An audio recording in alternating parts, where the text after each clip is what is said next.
என்பதுதான் உண்மை. எந்த ஒரு தகப்பனும் தன்னுடைய பிள்ளைகள் கஷ்டப்படணும்னு ஆசைப்படவே மாட்டாங்க.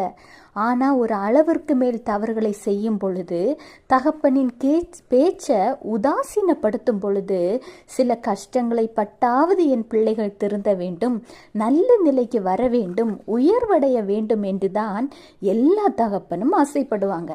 அதே மாதிரி தான் உங்கள் தகப்பனாகிய ஆண்டவராகிய இயேசு கிறிஸ்துவும் ஆசைப்படுகிறார்.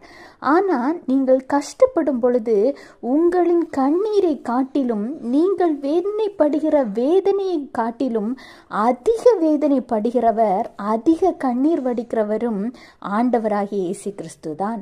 ஒருவேளை நீங்க இன்றைக்கு இந்த சூழ்நிலையில் இருக்கிற பிள்ளைகளாக இருந்தால், ஆண்டவராகிய இயேசு கிறிஸ்து உங்களுக்கு செவி கொடுப்பார். இஸ்ரவேலின் தேவனாகிய அவர் உங்களை கைவிடாதிருப்பார்.